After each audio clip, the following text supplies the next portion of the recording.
नमस्कार, आप देख रहे हैं के न्यूज नेशनल और मैं हूं आपके साथ में शोभित पाठक। रुक करते हैं महत्वपूर्ण सुर्खियों पर। कोरोना का नया वेरिएंट ओमिक्रॉन भारत भी पहुंच गया है। देश में इसके पहले 2 केस कर्नाटक में मिले हैं। चुनावी रणनीतिकार प्रशांत किशोर ने एक बार फिर से कांग्रेस को निशाने पर लिया है। किशोर ने विपक्ष की कमान को लेकर कांग्रेस लीडरशिप पर सवाल उठाए हैं। प्रदूषण पर सुप्रीम कोर्ट की फटकार के बाद दिल्ली की केजरीवाल सरकार ने बड़ा फैसला लिया है। राजधानी में शुक्रवार से सभी स्कूल अगले आदेश तक बंद कर दिए गए हैं। पंजाब कांग्रेस प्रधान नवजोत सिद्धू ने आम आदमी पार्टी संयोजक अरविंद केजरीवाल पर निशाना साधा है। तकरीबन 22 दिनों तक मुंबई के सर एचएन रिलायंस अस्पताल में रहने के बाद महाराष्ट्र के मुख्यमंत्री उद्धव ठाकरे गुरुवार को डिस्चार्ज होकर अपने घर मातोश्री पहुंच गए हैं।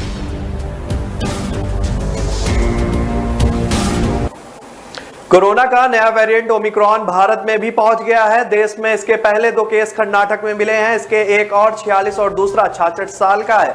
हेल्थ मिनिस्ट्री के ज्वाइंट सेक्रेटरी लव अग्रवाल ने गुरुवार को इसकी जानकारी दी है। उन्होंने कहा है कि कोरोना के नए वेरिएंट ओमिक्रॉन के तेजी से फैलने की आशंका है। यह 5 गुना तक ज्यादा संक्रामक हो सकता है।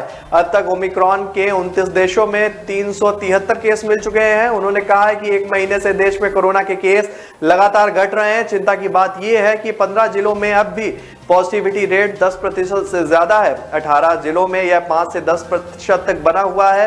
केरल और महाराष्ट्र ही 2 राज्य ऐसे हैं जहां 10,000 से ज्यादा एक्टिव केस है। देश के 55% से ज्यादा केस यही है। उन्होंने बताया कि 49% आबादी को वैक्सीन की दोनों डोज लग चुकी है। घर घर जाकर वैक्सीन लगाने का अभियान शुरू हो चुका है। देश में इस वक्त कोरोना के 99,763 एक्टिव केस हैं। पिछले 24 घंटे में 9,765 नए मामले सामने आ चुके हैं। चुनावी रणनीतिकार प्रशांत किशोर ने एक बार फिर से कांग्रेस को निशाने पर लिया है। किशोर ने विपक्ष की कमान को लेकर कांग्रेस लीडरशिप पर सवाल उठाया है। किशोर ने कहा है जो पार्टी पिछले 10 साल में 90% चुनाव हारी है, उसका विपक्ष के नेतृत्व पर कोई दैवीय अधिकार नहीं हो सकता।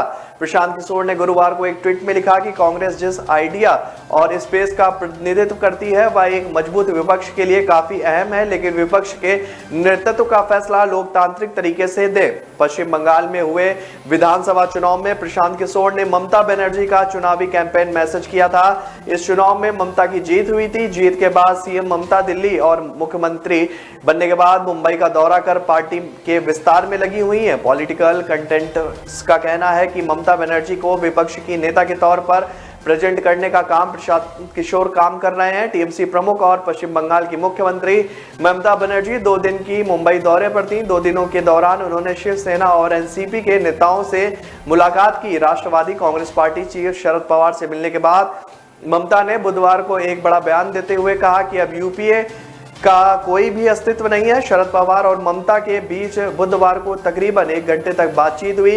इसके बाद ममता मीडिया के सामने आई और राहुल गांधी पर 2 टूक अंदाज में तंज कसा। उन्होंने राहुल का नाम लिए बिना कहा कि अगर कोई कुछ करता नहीं है तो विदेश में रहता है तो कैसे चलेगा, इसलिए हमें कई दूसरे राज्यों में जाना पड़ रहा है। प्रदूषण पर सुप्रीम कोर्ट की फटकार के बाद दिल्ली की केजरीवाल सरकार ने बड़ा फैसला लिया है। राजधानी में शुक्रवार से सभी स्कूल अगले आदेश तक बंद कर दिए गए।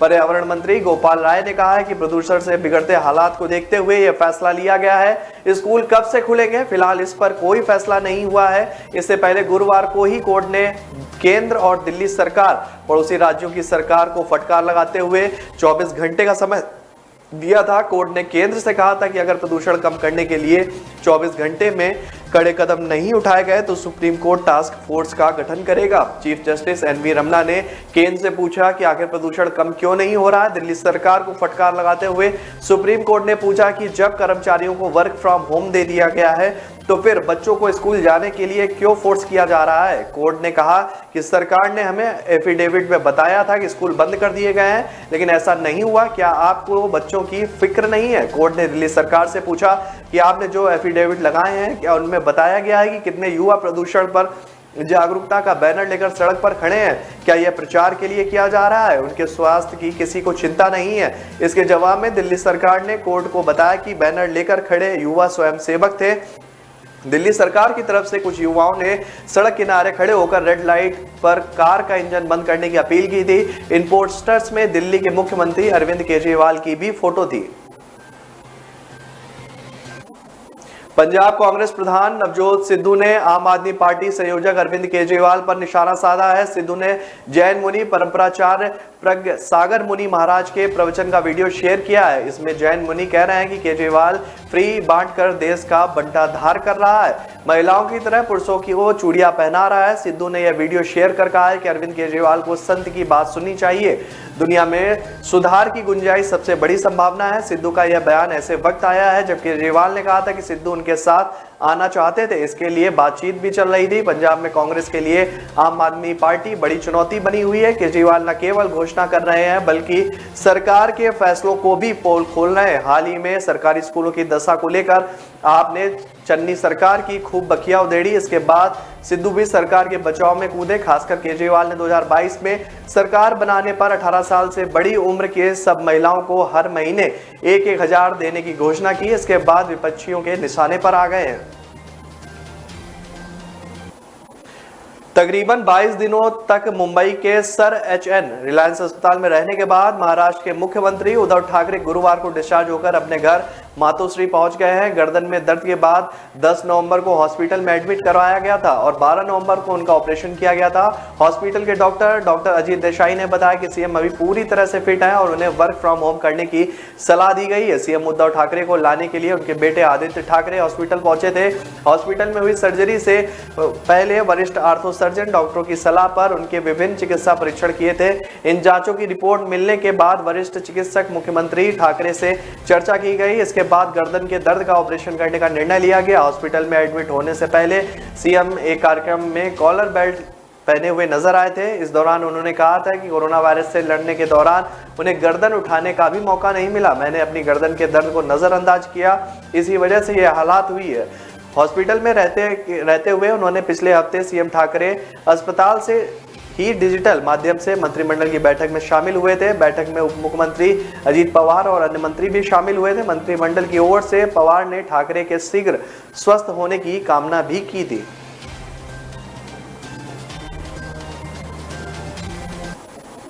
कांग्रेस महासचिव प्रियंका गांधी वाड्रा गुरुवार को प्रतिज्ञा रैली को संबोधित करने मुरादाबाद पहुंच गई। मुरादाबाद मंडल में फिलहाल कांग्रेस के पास 27 में से एक भी सीट नहीं है। मुरादाबाद में प्रियंका की ससुराल है। उनके पति रॉबर्ट वाड्रा मुरादाबाद के ही रहने वाले हैं। इस मौके पर प्रियंका ने कहा कि आपके शहर ने मेरे परिवार को संरक्षण दिया है, यहां आकर बहुत गर्व हो रहा है। मुरादाबाद देश विदेश में पीतल नगरी के नाम से जाना जाता है।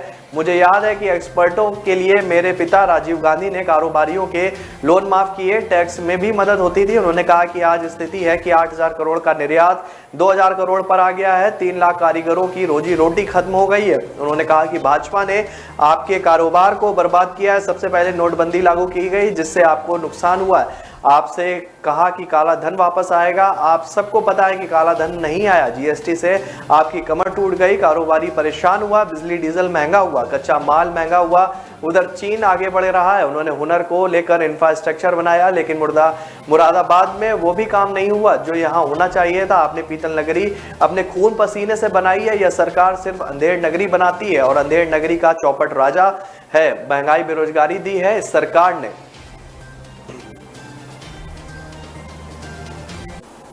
तो रुक रहे हैं छोटे से ब्रेक के लिए। ब्रेक के बाद जल्द हाजिर होंगे।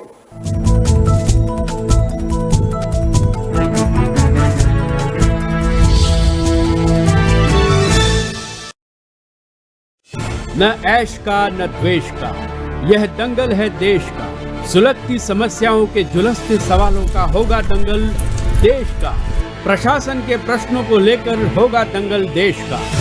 शिक्षा, स्वास्थ्य, समाज, कानून और व्यवस्था के आज क्या है हालात। सोमवार से शुक्रवार रोज रात 8 बजे जलपा क्षत्रिय के साथ दंगल देश का।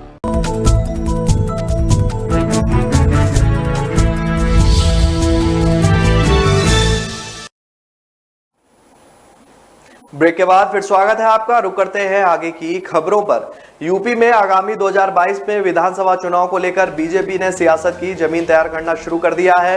2 दिसंबर यानी आज केंद्रीय गृह मंत्री अमित शाह, केंद्रीय मंत्री धर्मेंद्र प्रधान, मुख्यमंत्री योगी व उप मुख्यमंत्री दिनेश शर्मा मां शाकंभरी देवी यूनिवर्सिटी का शिलान्यास करेंगे। इसके बाद गंगा यमुना के 2 में शिक्षा की नर्सरी की आधारशिला रखने का काम करेंगे। 3 कृषि बिल वापस लेकर भाजपा ने यह तो साफ कर दिया है कि वह किसानों को किसी भी सूरत में वोटर के रूप में खोना नहीं चाहते। बसपा में पूर्व मुख्यमंत्री मायावती के सिपह सलाहकार रहे पूर्व विधायक जगपाल सिंह को भाजपा में शामिल कर बसपा को झटका देने का काम किया है। हालांकि भाजपा ने सहारनपुर देहात सीट में दशकों का सूखा खत्म करने की तैयारी की है। अभी यह साफ नहीं है कि उनको आगामी विधानसभा में टिकट मिलेगा या नहीं। हालांकि वह अपने बेटे और बसपा के पूर्व जिला अध्यक्ष योगेश कुमार के लिए टिकट दिलाने के मूड में है। सहारनपुर की 7 विधानसभाओं में से 2017 में भाजपा के पाले में 4 सीट आई थी। देवबंद, गंगोह, रामपुर, मनिहारन और नकुड़ भाजपा के प्रत्याशियों ने जीत हासिल की थी, जबकि सहारनपुर नगर में सपा बेहट और सहारनपुर देहात में कांग्रेस ने विजय पताका फहराई थी। लेकिन अब चुनावी माहौल में टिकट की आपाधापी में नेताओं ने फिर से पार्टी में उछल कूद शुरू कर दी है।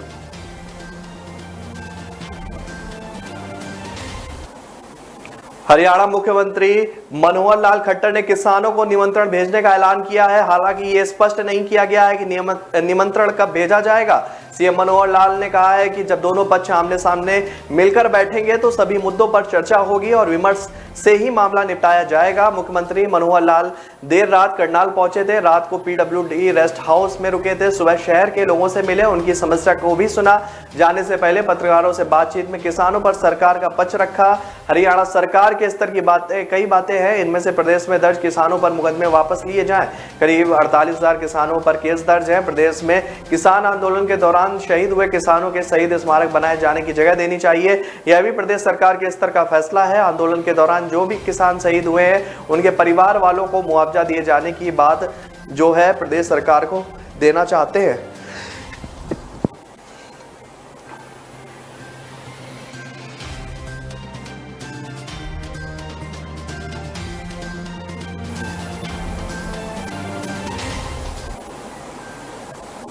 मध्य प्रदेश में अगले 36 घंटों के दौरान इंदौर, भोपाल, उज्जैन, होशंगाबाद समेत कुछ जिलों में बादल और बारिश के आसार बन रहे हैं। रात के तापमान में ज्यादा गिरावट नहीं होगी, लेकिन दिन के तापमान और नीचे आ जाएगा। बंगाल की खाड़ी के बाद अरब सागर में बने कम दबाव के साथ पश्चिमी विक्षोभ ने प्रदेश में बारिश हो रही है। वरिष्ठ मौसम वैज्ञानिक जेडी मिश्रा ने बताया कि कुछ जिलों में गरज चमक की स्थिति रहेगी। अगले 36 घंटे तक प्रदेश में बारिश होगी। इसके बाद बादल छटने लगेंगे।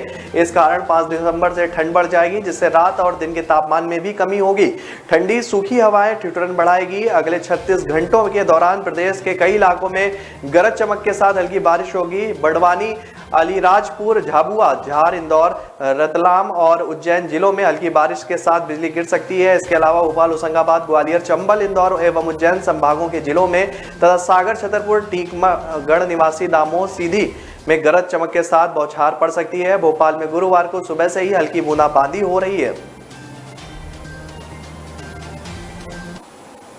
कैटरीना कैफ को लेकर विवादित बयान देने और सरकार से नाराजगी को लेकर चर्चित सैनिक कल्याण राज्य मंत्री राजेंद्र गुड़ा के तेवर नरम हो गए। गुड़ा ने बुधवार को प्रदेश प्रभारी अजय माकन और कांग्रेस प्रदेशाध्यक्ष गोविंद सिंह डोटासरा से मुलाकात करने के बाद सरकारी गाड़ी वापस ले ली गई है। माकन से मुलाकात के बाद गुड़ा सरकारी गाड़ी से अपने क्षेत्र में गए।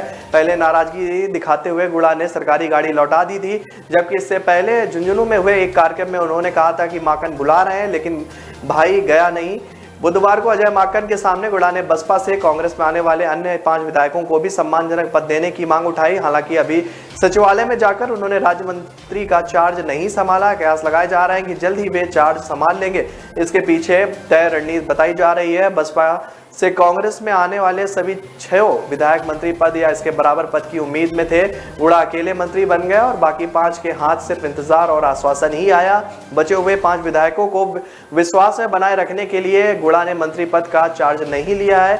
बसपा से कांग्रेस में आने वाले विधायकों में लाखन सिंह मीणा को डांग विकास बोर्ड और वाजिब अली को मेवात विकास बोर्ड का अध्यक्ष बनाए जाने की चर्चा है। दीप चंद खैरिया, रामकेश मीणा और जोगिंदर सिंह अवाना को भी संसदीय सचिव या दूसरा कोई पद दिया जा सकता है।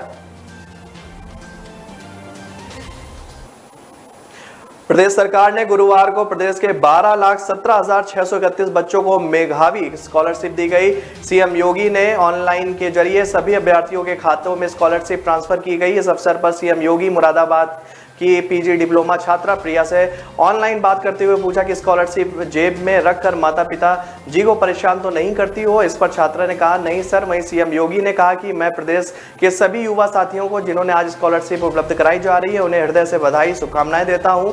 2 अक्टूबर को उत्तर प्रदेश सरकार ने लगभग 57 लाख छात्रों को छात्रवृत्ति की किस्त भेजी थी, लेकिन कोरोना महामारी के कारण बड़ी संख्या में स्कूल कॉलेज प्रारंभ नहीं हो पाए थे। देर से छात्रों के प्रवेश के कारण छात्रवृत्ति को अलग अलग किस्तों में भेजा जा रहा था। मुझे प्रसन्नता है कि 12,17,631 छात्रों को 658.66 करोड़ की धनराशि आज छात्रवृत्ति शुल्क प्रतिपूर्ति के रूप में उपलब्ध कराई जा रही है। छात्रवृत्ति से छात्रों को अपनी पढ़ाई को आगे बढ़ाने में बहुत मदद मिलती है। यह शासन के लिए प्रसन्नता का विषय है।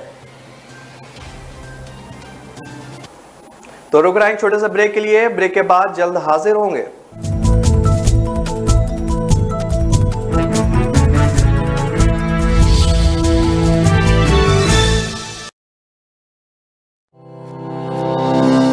કોઈ બી બિઝનેસનો જે બેઝિક પ્રશ્ન હોય છે તે હોય છે માર્કેટિંગ. દરેકનો બિઝનેસ વધતા ઓછા પ્રમાણમાં ચાલતો તો હોય જ છે. તો મારા બિઝનેસમાં મને જે તકલીફ પડી રહી હતી એમાં એવું હતું કે ક્વોલિટી વર્ક હું લેવા જાઉં તો મારા બજેટની બહાર જતું રહેતું હતું. મારું નામ હર્ષ પટેલ છે. Way to fashion WTF Vastrapur ખાતે મારી રેડીમેડ ગાર્મેન્ટની શોપ છે જે છેલ્લા 8 વર્ષથી હું ચલાવી રહ્યો છું. મારા મિત્ર થ્રુ મને એક એપ્લિકેશન વિશે જાણવા મળ્યું કે જેની અંદર આપણા રેગ્યુલર કસ્ટમર તો જે હોય એના સાથે તમે ટચમાં તો હો જ છો, પણ જે નવા કસ્ટમર આવે અથવા તો તમે જેમ કે ઇન્સ્ટાગ્રામ કે વોટ્સઅપ ઉપર જે ડિજિટલ માર્કેટિંગ કરતા હોય તેની સાથે સાથે હું માર્કેટિંગ કરી શકું છું. બ્રાન્ડ સ્પોર્ટ 365 સૌથી પહેલાં તો 7 દિવસનો જે ટ્રાયલ ફ્રી પેક હતો એ મેં યુઝ કર્યો. એનાથી મને સારી એવી મજા બી આવી અને એકદમ ઇઝી છે કે જેમાં મારે કોઈની જરૂર પણ નથી પડતી. હું મારી જાતે મારું માર્કેટિંગ કરી શકું છું. એ ફીચર્સ મને બહુ સારો લાગ્યો. ત્યારબાદ મને એવું લાગ્યું કે આપણે આના પેઇડ વર્ઝનમાં જવું જોઈએ, જે મેં લીધું પેઇડ વર્ઝન એનું. ત્યારબાદ એની અંદર એવી સિસ્ટમ છે કે તમે અનલિમિટેડ ફ્રેમ ડાઉનલોડ કરી શકો છો અને તમારો લોગો, એડ્રેસ અને કોન્ટેક્ટ નંબર લગાવી અને તમારા કસ્ટમરને એપ્રોચ કરી શકો છો, જેનાથી મારો કસ્ટમરનો ફ્લો પણ વધ્યો અને મને ઇઝી પણ લાગ્યો આ યુઝ. મારે જે માર્કેટિંગનો એમ હતો જેનું પરફેક્ટ સોલ્યુશન મને બ્રાન્ડ સ્પોર્ટ 365 આપ્યો. કોઈ ઝંઝટ નથી. લોગો અપલોડ, ઇમેજ ડાઉનલોડ અને શેર. બ્રાન્ડ સ્પોર્ટ 365 આસાન है.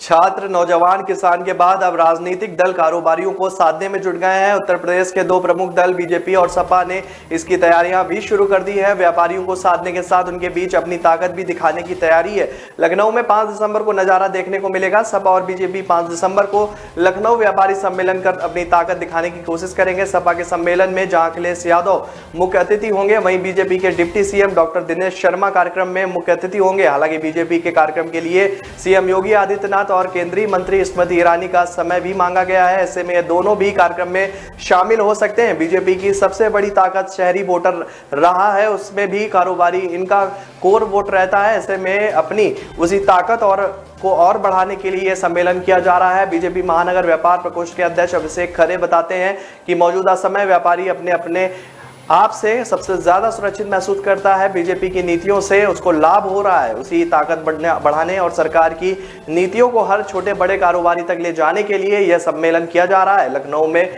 मौजूदा समय 1 लाख से ज्यादा जीएसटी पंजीकृत कारोबारी है। पश्चिम बंगाल की मुख्यमंत्री ममता बनर्जी यूपीए खत्म वाले बयान पर सियासत गर्मा गई है। ममता ने बुधवार को महाराष्ट्र में राकपा प्रमुख शरद पवार से मुलाकात के बाद कहा था कि यूपीए खत्म हो गया है। राहुल पर भी तंज कसते हुए कहा था कि कोई विदेश में रहता है, कुछ करता नहीं तो कैसे चलेगा। अब कांग्रेस के वरिष्ठ नेता कपिल सिब्बल ने यूपीए में कांग्रेस की जरूरत को लेकर बड़ा बयान दिया। उन्होंने कहा कि कांग्रेस के बिना यूपीए ऐसा है जैसे बिना आत्मा का शरीर। ममता बनर्जी के बयान पर उन्होंने कहा कि यही वक्त है जब विपक्ष को अपनी एकता दिखानी चाहिए। महाराष्ट्र के वरिष्ठ कांग्रेस नेता बालासाहेब थोराट ने भी ममता के बयान पर ऐतराज जाहिर किया है। उन्होंने कांग्रेस ने कहा है कि भाजपा के अन्याय के खिलाफ जो भी लड़ाई शुरू की है उसे पूरा देश जानता है। राहुल गांधी की आलोचना कर कोई भी पार्टी भाजपा के खिलाफ लड़ाई लड़ सकती है। अगर कोई पार्टी अपने फायदे और कोई अपने व्यक्तिगत लाभ को देख रहा है तो ऐसा बिल्कुल नहीं कर सकता। देश में लोकतंत्र का एकमात्र विकल्प कांग्रेस है। कांग्रेस नेता अधीर रंजन चौधरी ने ममता के बयान पर तीखा जवाब दिया है। उन्होंने कहा है कि ममता बनर्जी को क्या नहीं पता यूपीए में क्या है। ममता को लग रहा है कि पूरा देश उनका नाम का जप करता है। भारत का मतलब बंगाल नहीं है। बंगाल में ममता ने जो सांप्रदायिक खेल खेला था अब वह उजागर हो रहा है। आम आदमी पार्टी के मुखिया सीएम अरविंद केजरीवाल और पंजाब के मुख्यमंत्री चरणजीत चन्नी के बीच जुबानी जंग तेज हो गई है। केजरीवाल और उनके समर्थकों को सीएम चन्नी ने काला अंग्रेज कह दिया है, जिसके बाद गुरुवार को पंजाब पहुंचे केजरीवाल ने पलटवार करते हुए कहा कि मेरा रंग काला हो सकता है लेकिन मेरी नीयत काली नहीं है। मेरा काला रंग मेरी पंजाब की माताओं बहनों को पसंद है।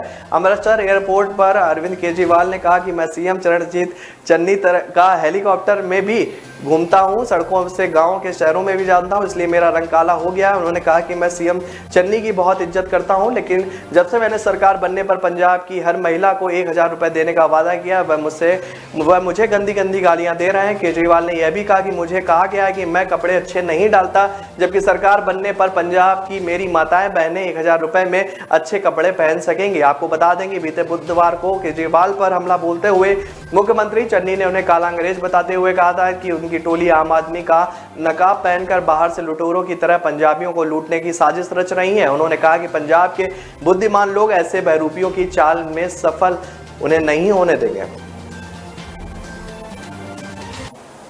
भाजपा नेता और केंद्रीय जल शक्ति मंत्री गजेंद्र सिंह शेखावत गुरुवार के जल शक्ति सत्र में शामिल हुए। इस दौरान भाजपा नेता ने कहा कि जल संकट पूरी दुनिया के सामने बड़ी चुनौती है। भारत में दुनिया की 18% आबादी है, लेकिन पीने का पानी सिर्फ 4% के पास है और क्लाइमेट चेंज की वजह से भारत के सामने बड़ी चुनौती है। उन्होंने देश में 19 करोड़ ग्रामीण आवास हैं। मैं विश्वास के साथ कह सकता हूं कि 2024 तक हर घर को पीने का पानी मिलेगा। केजरीवाल ने पिछले चुनाव से पहले भी यमुना नदी को साफ करने का वादा किया था। मंच पर वादे करना और उन्हें भूल जाना कुछ लोगों की फितरत और आदत बन गया है। गंगा सफाई अभियान पर सिंह ने कहा कि गंगा की अविरल निर्मल की धारा हमारे दादा परदादा के जमाने से है और आगे भी रहेगा, क्योंकि ये लगातार चलने वाली प्रक्रिया है। साल 2014 से पहले दिल्ली में केजरीवाल सरकार ने सीवेज के लिए जिन प्रोजेक्ट्स का वादा किया था उनमें एक भी पूरा नहीं हुआ है। यमुना को साफ रखने के लिए जितने प्रोजेक्ट शुरू किए गए उन पर समय सीमा के हिसाब से काम नहीं हुआ। उन्होंने कहा कि गांव कस्बों में पानी के लिए लंबी लाइन लगाने में कितना समय और श्रम लगता है, इस पर सर्वे तो नहीं हुआ है, लेकिन उनकी तकलीफ खत्म करने के लिए जल्द ही पीएम मोदी ने जल जीवन मिशन की शुरुआत की है, जबकि पानी राज्य का विषय होता है। 15 अगस्त 2019 को घोषणा हुई है और 22 दिसंबर को जल जीवन मिशन के दिशा निर्देश जारी कर दिए जाएंगे। बिहार में एक बार फिर जातीय जनगणना का मुद्दा तेज हो गया है। राष्ट्रीय जनता दल के नेता और राज्यसभा सांसद मनोज झा ने इस मुद्दे पर खास बातचीत की। उन्होंने कहा कि आरजेडी लगातार जातीय जनगणना के मुद्दे को उठा रही है। मनोज झा ने आगे कहा कि नेता प्रतिपक्ष की तरफ से मजबूर करने के बाद ही मुख्यमंत्री नीतीश कुमार को सर्वदलीय प्रतिनिधि मंडल के साथ प्रधानमंत्री से मिलने दिल्ली आना पड़ा। उन्होंने कहा कि मुलाकात के दौरान प्रधानमंत्री ने सकारात्मक पहल दिखाई है, लेकिन ढाक के 3 पात वाली स्थिति हो गई है। आरजेडी नेता ने यह भी कहा कि सरकार ऐसा कह रही कि जातीय जनगणना संभव नहीं है, लेकिन इस तरह की भावना से सरकार नहीं चला करती। राज्यसभा सांसद मनोज झा ने कहा कि हमने राज्यसभा में 7वीं बार इस मुद्दे पर नोटिस दिया। हमारे दल के साथ और भी दल है जो चाह रहे हैं कि देश के सामने हकीकत आनी चाहिए। अगर असमानता है तो इसको जानने की जरूरत है। वे कौन लोग हैं? झा ने निशाना साधते हुए कहा कि हमने राज्य में 7वीं बार इस मुद्दे पर नोटिस दिया है। हमारे दल के साथ और भी दल है जो चाह रहे हैं कि देश में सामने हकीकत आनी चाहिए, मगर असमानता है और इसको जानने की जरूरत है कि वो कौन लोग हैं। मनोज झा ने कहा कि हमारी नीतियां जिस तरह से लागू हों, जिससे कि आबादी कितनी है जानकारी होनी चाहिए। जब तक यह नहीं होगा तब तक विकास का ढकोसला लोगों को परेशान करता रहेगा।